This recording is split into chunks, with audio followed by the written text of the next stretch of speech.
is a Bramble Jam podcast. Hi, I'm Bran, and I love Lifetime movies. I'm Patrick Serrano, and I'm a Lifetime movie expert. I'm Dan, and I despise Lifetime movies, and this is the Deck the Lifetime Uncorked podcast.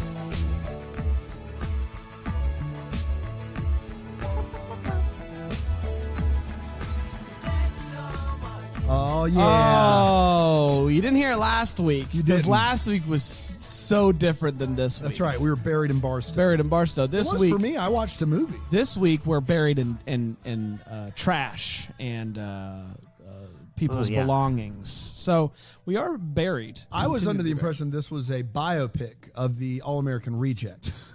Which might be. It is like a bunch of trash, like all in one room. So, All American. Hey, how was Mandy Moore live at the 9:30 Club? Oh, amazing. Oh, I'm watching This Is Us as well, so it's like very confusing because in that she's an old lady, and in real life she's a young lady. So I was like, man, she's doing great for an old lady, and then I'm like, no, she's a young person. Did you get a chance to let her know that you're best friends? Oh yeah, I'm like, I love you. Oh yeah, and she's like, no, the song's I Want to Be With You, not I Love You. Be better. How many people were at the 9:30 Club for the Mandy Moore show? It holds about 1,000, and I'd say that there weren't 1,000 people there, but there was. It was not a sold out show. No, I mean, I think there's still tickets available to all her shows. So if you want to come. How old is Mandy Moore in real life? Because in my mind, she's always just like 30. She's got to be like right around my age, right? Yeah, she's our age, like 30, 37. She hasn't 38. She hasn't aged though. She's 38. Wow. Patrick, she's our age. She looks the same now as she did in Walk to Remember.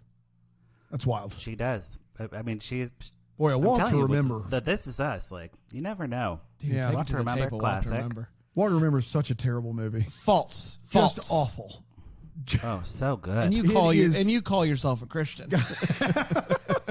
Dude, Shane West and Mandy Moore in that movie are just an unmitigated disaster. She sings a Switchfoot song. I mean, yeah, she wow. does. Christian rock music. I mean, I didn't know that movie was like a Christian movie going into it. I was like, a heathen and how dare you in my teens. And I was like, this movie is awesome. I did not catch any of the religious stuff until much later. But when you did turn your life over to the Lord. I mean, yeah, of course. You don't want to. That's the only response. The only reason you can celebrate someone's walk to death is because death is not the end. That's exactly right. Sorry. Yeah, you could say I Was Saved, another Mandy Moore movie. Yeah, no. Saved is a good movie, like just a classic. Have you seen it? I don't know if I have. Oh my goodness, I've seen 27 Feet Down. Saved is a kind of a satire on Christian camp. Interesting. Yeah. Wow. Yeah, gay conversion camp is also featured in that. Wow. I really enjoyed that movie. She's really ran the game. I wonder if it holds up. I've not seen it since it came out. I saw it recently because it's on streaming. It's on one of those streaming. And streaming. Have you heard of it? One of those. Yeah, you've heard of it, right? Yeah. She plays like the villain. She's a bad girl. A baddie. Right. And she has like a mullet, I love that. The hair is iconic. It's 27 feet down, right? The one with the shark? No, 40 meters 40 down. meters down. Or 47 meters I'm down. thinking of 27 hours. This is 40 meters. 40. There's 28 whatever days it is later, 27 hours, 47 meters down. Whatever the one with the shark is down there. I had fun with that movie. That's a fun little movie. Yeah.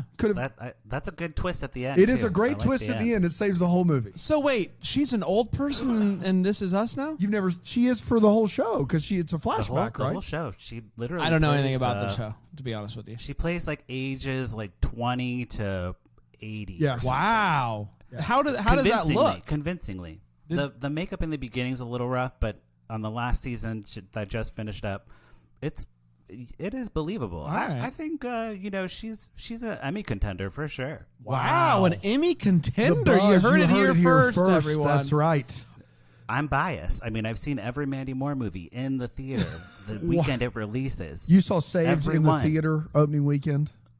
Yeah, I did. Wow. In Bethesda, like one of the indie theaters. Okay, you know? So Real it was quick. like just you in the theater, right?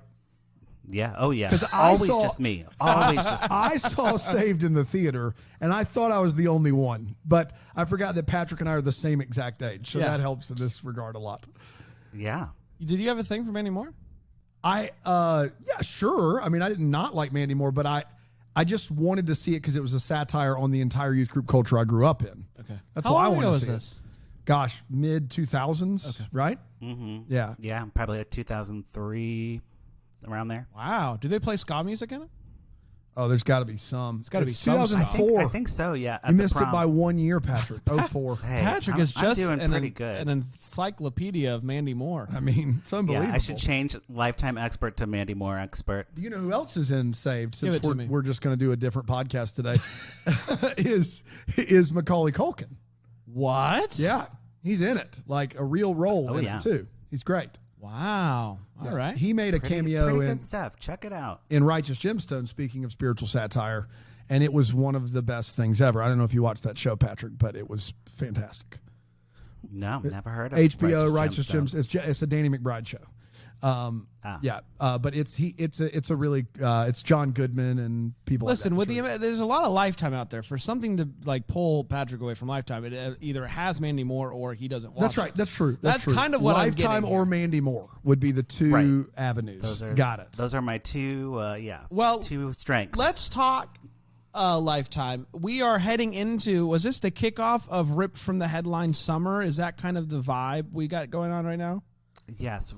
And Rip from the Headlines is loose. Yes, because this Headline. this not from the headlines. It's not based on any one particular true story from what I gathered. Correct? That is correct. It's based on a book called Dirty Little Secrets. Right.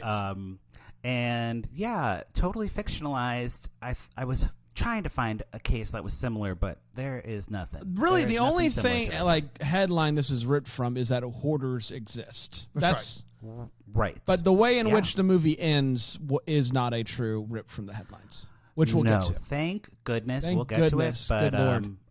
wow, it was quite the ending. I It was was- very shocked. I think we all were, Patrick. Now, this is Melissa Joan Hart in a non-Christmas movie, which doesn't seem to happen.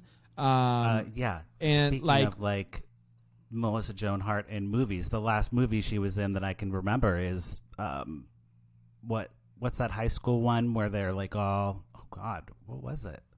Where they're she did the crazy video. You know, she had a moment. She had a moment where she was like in the Britney Spears crazy video, and she was in that like teen What? movie. Oh, Drive Me Crazy. Drive Me Crazy. Yeah. she Drive Me was in Crazy. that. Melissa Great. Joan Hart. I'm here to help. There you go. And then Patrick she's, and I, if there was a like 90s, 2000s like movie trivia night, I think Patrick and I would probably do well. That would be my Nail it. guess between the two of us. I think. I would love to attend that just to be a fly on the wall. That's right. I think it would be a lot of fun. Yeah. But That's the only movie I can think of her in, and it was still comedic. Like I've wasn't never seen this Adrian girl do Grenier in drama. that too from Entourage? Yes, Yeah. Adrian Grenier, smelly guy. But it seems like now she's exclusively Lifetime Christmas movies. She's gotten into the producer's chair a bit, but this is acting. This is serious. This is hoarding. So, Patrick, if you don't mind, let's. This is acting. This is acting. This is Okay. serious. This is hoarding. This is us, Mandy Moore. Back to the This is beginning. me. We've really brought it full circle. Patrick, let's dive in, buddy. Let us know what we're talking about here. So yeah, so we of course, we have our movie Dirty Little Secrets starring Melissa Joan Hart, and we have her daughter played by Lizzie Boyce. Those are the two like top billed people. What's Lizzie up And to? Is she a Lifetime staple at this point, or is she new to the Lizzie, fold? she's been in a few Okay. Lifetime movies. I think she's like coming up in the Canadian circuit. Oh, Canadian. I love the Canadian circuit. Yeah, she's like, up and coming like TV actress who will probably do more things. Like she's been in like Firefly, like Nancy Okay. Drew, like TV, like Canadian anything filmed in Canada, she's been in it. Went All Across right. the Heart, she did some of that. Yeah, she's good. I don't mind her. And I'm trying to see if there's anybody else notable in this cast, but I don't think there. No, I don't. is. I did not recognize anybody. Well, the guidance counselor I recognize. I think she's a Canadian. She's in the Canadian circuit. She's in the Canadian circuit. Yeah, I do recognize the guidance counselor, but that's about it. Okay. Well, so jumping in, we have our protagonist, Lucy. That's Lizzie Boyce. And she is like doing a voiceover narrative. So we know it's going to be through like her perspective, right? Yeah. Which I was like, okay, that's an interesting choice, like through the daughter of the hoarder. And it all seems pretty normal. Like, oh, wait, before we get started, I should say like, hey, we're talking about hoarding, which is like a mental health issue. If we are making fun of anything in about hoarders and stuff, we're not making fun of hoarders. We're making fun of the movie's depiction of hoarders. Yes, 100%. Yeah, we have a lot of fun here at Deck the Lifetime Uncorked, but we do not make fun of mental illness. We don't punch down. That's exactly right. Right. Carry so on.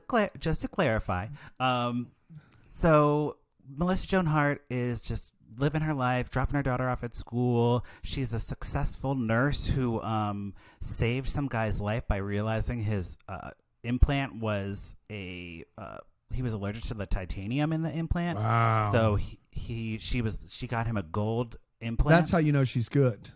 She is good. She is good, and she makes sure that you know that she did it just by listening. That's the key of being a good nurse. Is you just you're listening to what your patient is saying, and that can save someone's life. She's very empathetic. Yes. She's very focused on the patient. She's a good caregiver. She seems very together. She seems very like she's really good at her job. Like she's crushing it. I think we would all agree. Yeah, and she's celebrated. Like they have a birthday party for her. They bring her balloons. It is her birthday. And Yes, it is her birthday. And meanwhile, Lucy's at school and she's like very shy. She lays low. She doesn't really, have a lot of friends. She has like one friend. Yeah. And she takes showers at school. Huh. And we're like, that's interesting. She's taking showers in like a locker room every day. Which good for you, bathe every day, but at school, like what? Thanks for the Thanks for the atta girl. Thumbs up for hygiene. Thumbs down for at school every day. I will say, that's high school. Sometimes you can take it or leave it. Everybody's kind of walking on their own hygiene journey in high school. You know what I mean? Yeah. Totally. So at home, of course, it's another story. The movie shifts tone like drastically. It starts off very like rom-com, like happy movie, and then once we get to the house, the music kind of goes into like a foreboding soundtrack, and you just see the characters, Lucy and Melissa Joan Hart, are having normal conversation, like mother-daughter stuff, but around them is just piles and piles and piles of stuff. Yes. So even though Melissa Joan Hart is an expert nurse at her job, she comes home and is full hoarder. Full hoarder. That's right. Absolutely. And there's no running water. Like the water's been shut off. Like Lucy, that's why she's not showering at home. That's right. Whenever she has to go to the bathroom, she fills up the tank with water that they get from, I don't know where that water's from, but water from a thing, like so that she can flush the toilet. Melissa Joan Hart at one point gets a call from a collections agency, which she declines. So things clearly... she clearly has a good job, but the money is going to hoarding. That would be my guess. She's buying things to hoard. Yeah. Wow. And that's kind of like what they're getting at with the movie is like Melissa Joan Hart's character is buying things, planning for the life she's gonna have once she cleans up her house. It's an interesting perspective on hoarding, and like they're trying to not get too deep into the psychological stuff. Of course not. But that's what they're implying is like she is just buying, planning for this dream life that she's always dreaming of. But it never materializes. A network that throws out trafficking on the regular, so I don't expect them to nothing but net on hoarding. You know what I mean? Like I don't expect them to do a great job with it. Oh yeah, and they don't, and they really don't. So, they deliver on that. But they do a good job. Like the director did a good job here, like creating like that claustrophobic environment with like everything being around her. Lucy only has like half of her bed that is hers, and the rest of her room is like filled with her mom's stuff. You know, so like, gosh, this child is like in an unfit living situation. You know, and she's like graduating, going off to college, but we learn that she has brothers and sisters who also graduated, and they pretty much just left Lucy there to deal with the mom. They were like, we went to college, we're out, we survived, good luck to you. We out of here. See ya. Exactly right. But yeah, they're like, she says multiple times like, this is for the future. Like, I got this for us. So like, there's like cooking stuff that she got for them, that once they clean up, they can cook. Got it. So like in her mind, like all this stuff. But as a nurse, she's wonderful. No problem. She crushes as a nurse. I mean, the gold heart. That tells you all you need to know. That's exactly right. Absolutely. And Lucy's sister calls to like check in periodically, and the message from the sister Sarah is like, don't let anyone know about the hoarding. You have to keep it a secret, because if it comes out, you will be taken away by Child Protective Services. Like, they understand what is at stake here. Got it. It's not like they're like, oh, this is just how we live. Like, Lucy knows that she can be taken away from her mother at any time. They're all committed to feeding their mother's mental illness in order to stay at home. Right. Yeah, which is probably the most serious depiction of anything on Lifetime ever. There is, and we'll get to it, but there is a reason why they're aware. Is it a secret twist where the daughter's the hoarder? No, that would be great. Oh, gosh, that would be great. No, but there is a reason why they're aware of, like, when you're in something, oftentimes it's hard to. Oh, no, for sure. So there's a reason why they're all aware of what's going on here. Yes, and we get some, like, more depictions of the mental illness. So, like, Melissa Joan Hart is watching, like, HGTV, and she's like, oh, my gosh, that room is so cute. And she'll, like I'd fixate on like something like a chair, and she's like, oh my gosh, that's the chair I want. And she like starts looking through magazines, and she's like, I'm gonna clean this place up. And then she starts going through her boxes. She has like a bunch of catalogs of like stuff she wants to buy. Yeah. And so she wants to make like a dream board of sorts of her perfect vision board living room. Yeah. Wow. Yeah, and during this scene, this is where Melissa Joan Hart goes for her Emmy. This is her one chance, and she loses the scissors, and she's like, where are the scissors with the black handle? I'm doing exactly what she's doing. Where are the scissors with the black handle? I can't live like this. Just like that. Yeah, that is accurate. Give her the Emmy right now. Yeah. Give her the Emmy right now. And old Lucy over there is just like, I don't know where your scissors are. And Melissa Joan Hart's like, you had them last. And Lucy's like, when did I have them last? And she's like, with your backpack. And she's like, I haven't had that backpack in a year. And she pronounced hard K's like that. She's just very like, she just kind of yells things. Yeah. I'm telling you, like, she is enunciating and yelling. Hard, yes. So no one knows where. And then Lucy finds a pair of scissors, but they're not the ones with the black handles. And so that upsets Melissa Joan Hart even more. And she's like, what's even the point, basically? Right. So you get to see that their relationship is like, Lucy's walking on eggshells and a lot of trash in the house, but like, it's like not a good situation. But it is sounds like a real actor showcase. So in that regard, 100%. Oh yes, this is very much like it. It is what you expect Lifetime acting to be. Nailed it. They nailed it. 100%.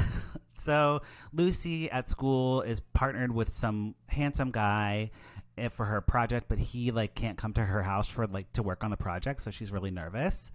And she like makes up lies why he can't come over, so she goes over his house, which is beautiful, like clean, very modern, clean, has chairs, beds, little things. Yeah. Wow. And we find out that his name is Josh, of course, and his mom is an alcoholic.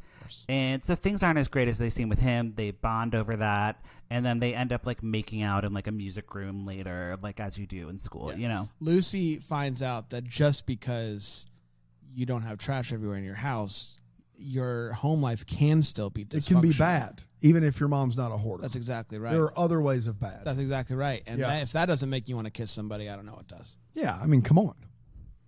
Right. So, we're getting a little setup of a love thing going on and kind of the outsider's perspective, but we need to go back in time through a flashback. Yes. And What? we see how it all started with Melissa Joan Hart, because like something triggers Lucy's memory, and she her mom was on the other side of the spectrum, so she was like super fastidious, A clean and, like, freak.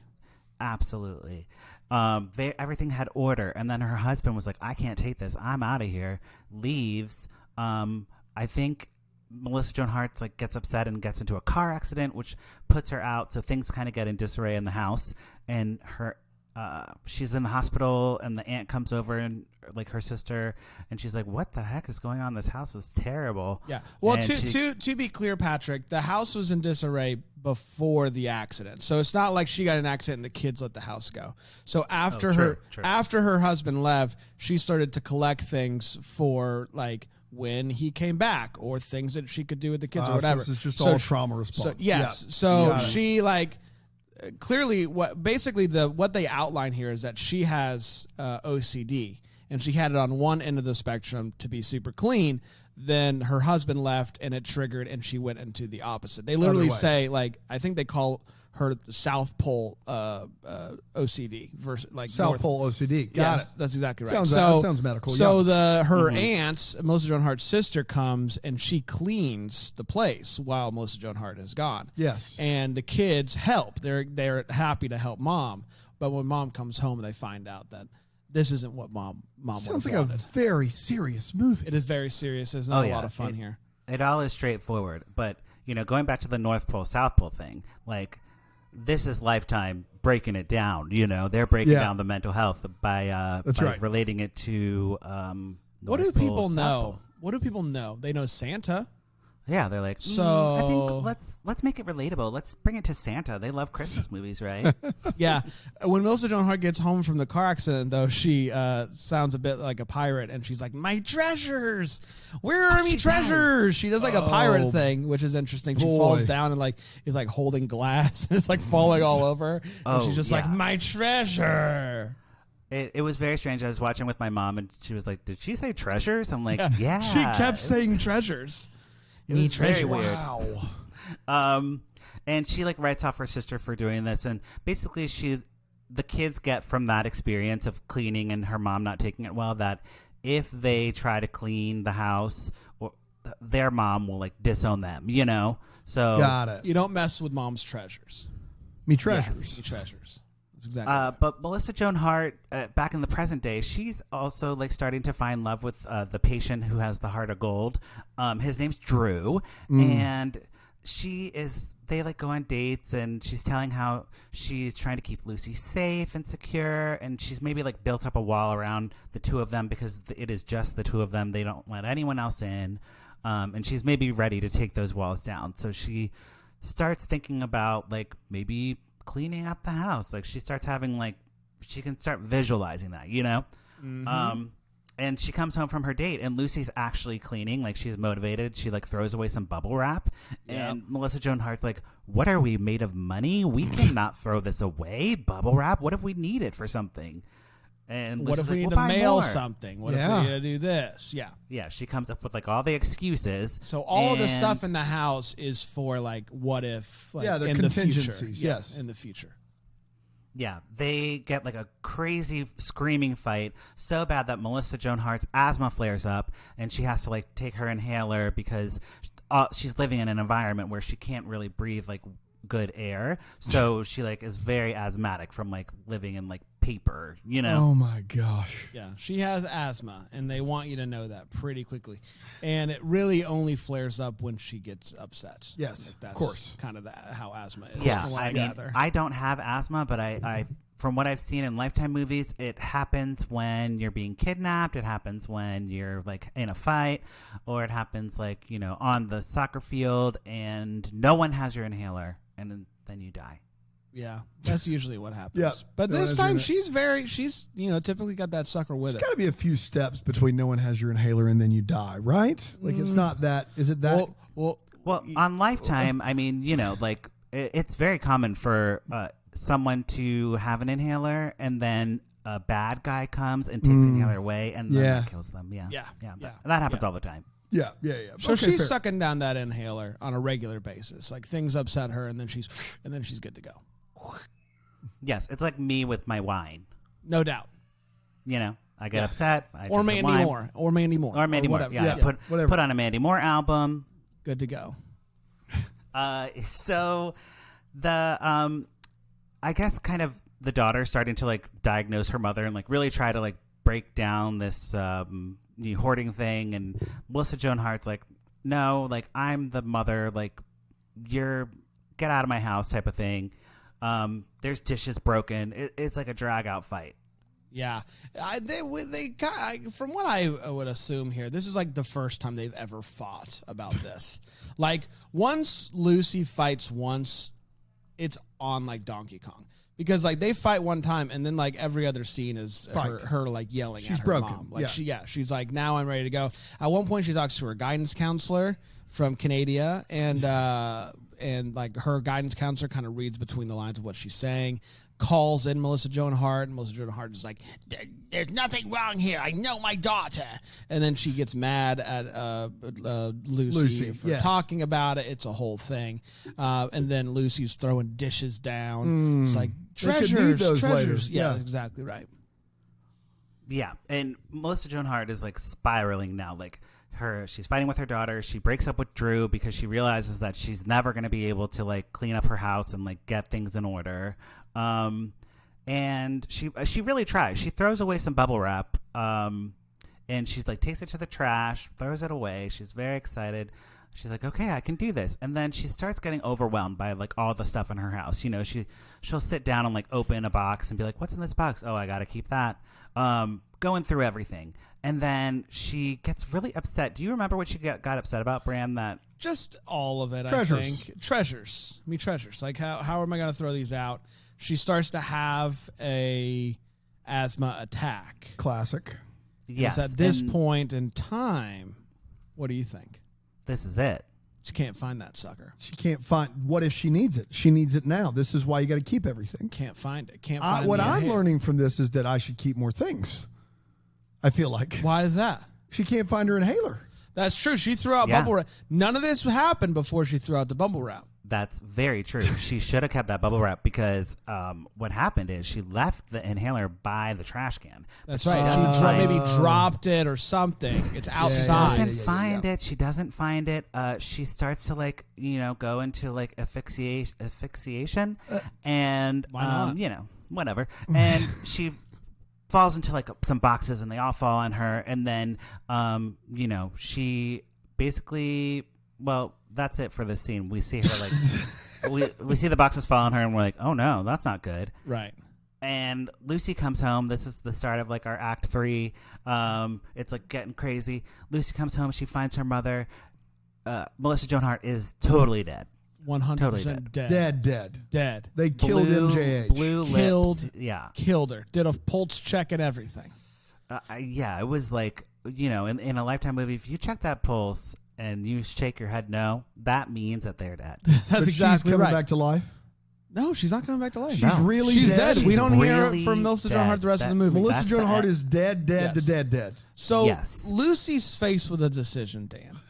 So naturally, her mom's lying there. She's dead. She did the pulse check, shook her head Lifetime killed MJH. Yeah, you can just get over it. We're past it now, buddy. It's truly shocking. Like, if you tell me that she comes back to life later in this movie, I'm going to be real mad. No, it gets worse before it gets better. Okay. So my girl Lucy does what anybody would do. Becomes a hoarder. No. She sees her mom lying there dead, and she goes to call 911. Yes. And dialing 911, she begins to envision all that will happen.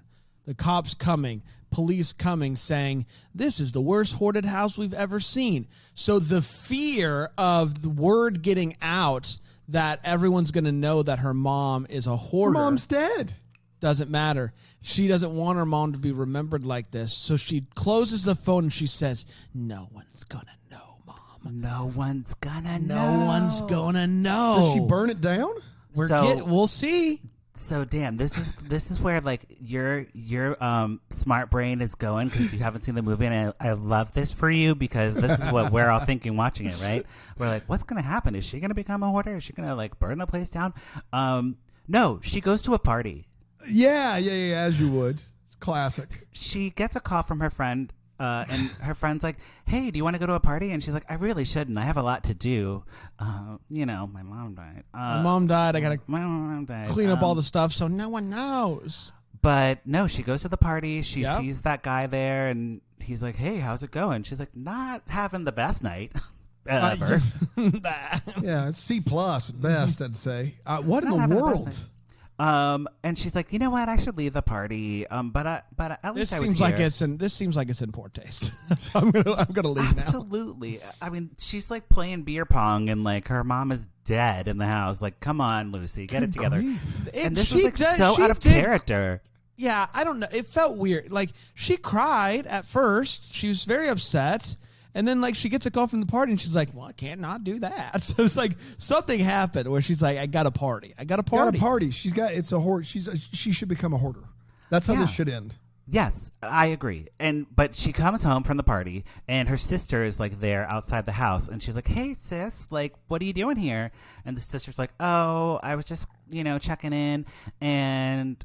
Because she panic texted right when she found out mom was she dead. texted She's her like, sibling. I need help, blah, blah, blah. And now that the sister's there, she's like, oh, it's no big deal. Just playing, just kidding. But, like, they know that she's a hoarder, so I don't know. Like, maybe, I don't know. Well, the sister just leaves and is like, okay, well, I guess I don't need to do anything. Good luck. And Lucy then starts cleaning. This is when we get the inspirational music. It's a montage, a cleaning montage. And And would think by the way the movie's depicting this is like she's gonna clean the entire house, have her mom like on a bed, like with flowers, and she's going around town with like trash bags over her back, throwing them into dumpsters around town.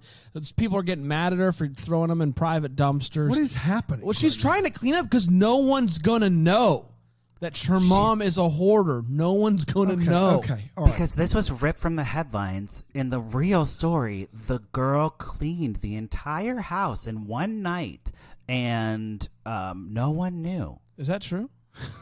No, absolutely not. It's impossible. It's impossible. And Lucy realizes it's impossible. So that's when she has a well-deserved emotional breakdown. She covers her mom with family photos. And she actually does say, everyone's gonna know.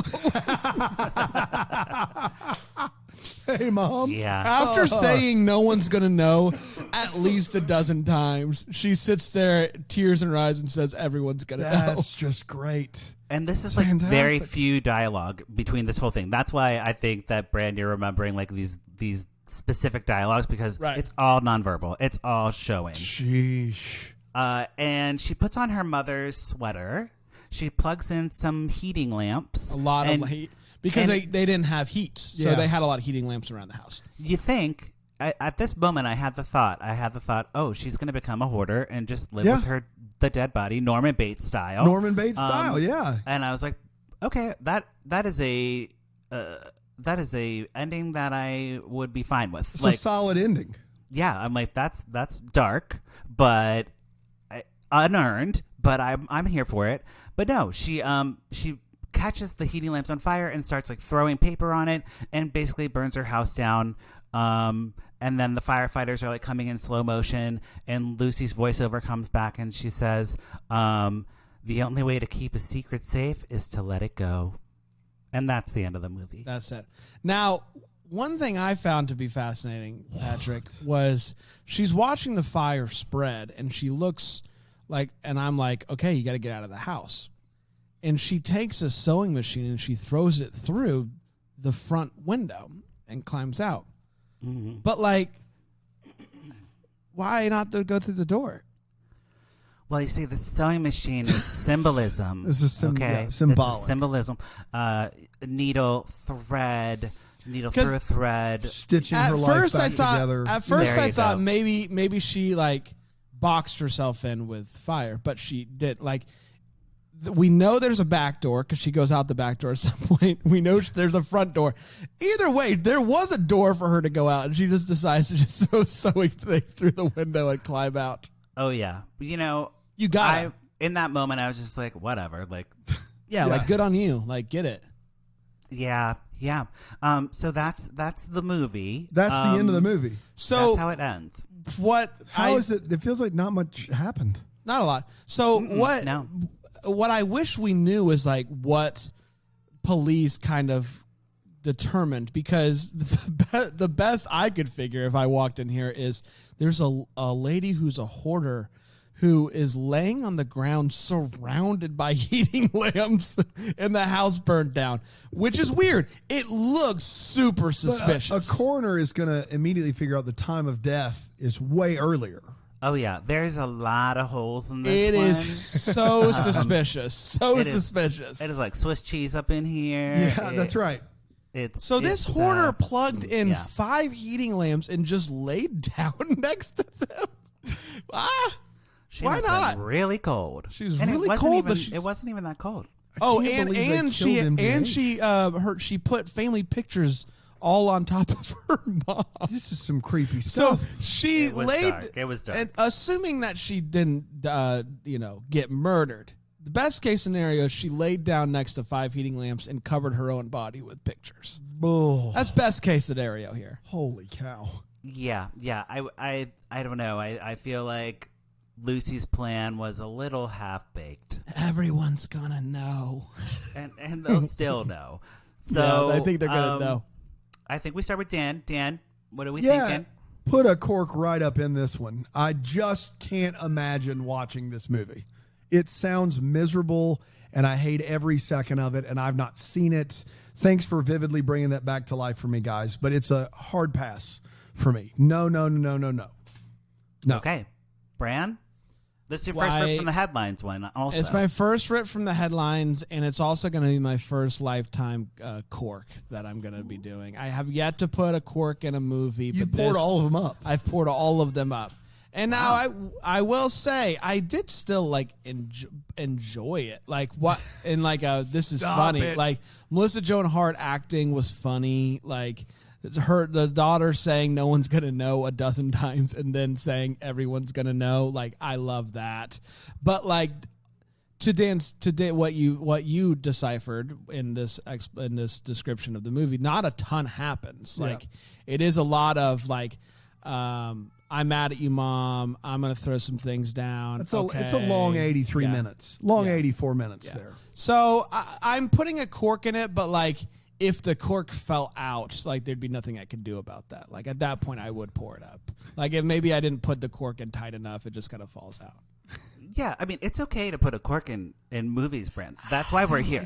I don't like it. You can do that. It's okay. And fine, I'm corking it. Even if it's not a so good or so bad it's good type of situation, yeah, sometimes Lifetime movies are very bad and like laughably watchable, but it's not gonna be a rewatch, you know. All right, I'm putting a cork in it. It's like you're a hoarder of loving movies. I know. Yeah, I think so. Yeah, I'm definitely putting a cork in this one for sure. The third act was absolutely insane, unearned, very. We started off very genuine in the beginning, and like I thought we were gonna go deep diving into like mental illness and talk about hoarding and like what's that. I mean, this is the first time Lifetime's done a hoarding movie, so it's an interesting topic that I don't know a lot about, and I'm sure a lot of people deal with in their real lives, like to some degree. I mean, there's a scale here, I'm sure, of hoarder. Not every hoarder is floor to ceiling boxes. There's probably like a junk room. People have like junk rooms in their house where you just kind of put stuff for later. Is that on the spectrum of hoarding? I don't know. I didn't learn anything about hoarding from this movie, so I can't speak intelligently about it. North Pole, South Pole. That's all I learned. Yeah, North Pole, South Pole, it didn't, OCD. And TV movies are great for teaching the public about mental illness and about true. Stuff like that. I mean, that's what they were initially formed for in the 80s or 70s, 80s. They were to take on harder topics that you can't really cover in like a movie because no one would go see that. But if you put it on TV, maybe you'll learn about eating disorders. And is it problematic? Sure, of course. But you're more aware of the topic.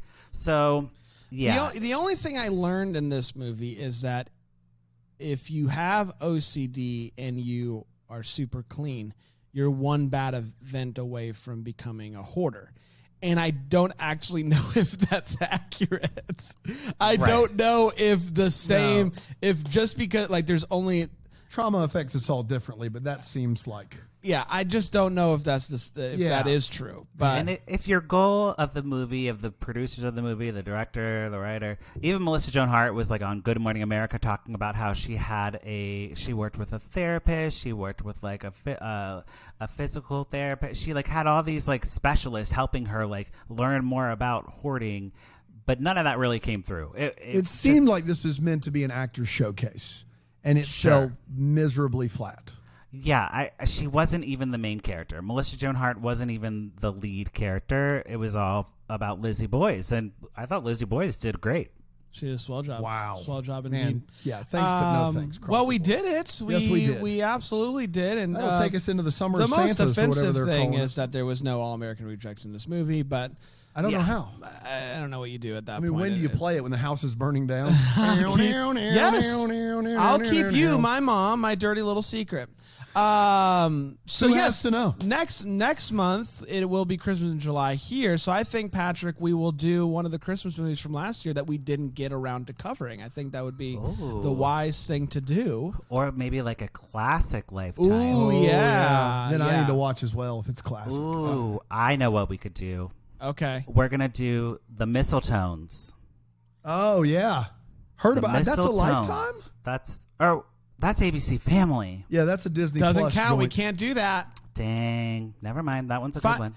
You scour through your notes and pick the one Lifetime Christmas movie that you think would really take Christmas in July to the next level. Yes. Okay. I'll have to check the streamings to All right, see. check the streamings. See Check the what's out there in streamings. the world. That's right. I love it. I can't wait. We're back tomorrow with more stuff. Patrick, thank you so much for hanging out with us for a second week in a row. It was everything that I could have wanted and more, buddy. So fun. For Pride Month, you got to have me. Come on. That's exactly. This is like gay rights right here. That's right. In action. That's exactly right. Gay rights in action. I want people to leave a review of our podcast that just says gay rights in action. There you go. Back to Hallmark. Okay, rest in action. We're going to be back tomorrow with another one. Until then, we're the first to wish you a Merry Christmas. Deck the Hallmark is a Bramble Jam podcast recorded live in, that Greenville, South Carolina. Is produced by Brandon Gray. Set decor by Plum Haywood Mall. For more information on all Bramble Jam podcasts, you can go to bramblejampodcast.com. For more information on how to listen to Deck the Hallmark ad-free, you can go to bramblejamplus.com.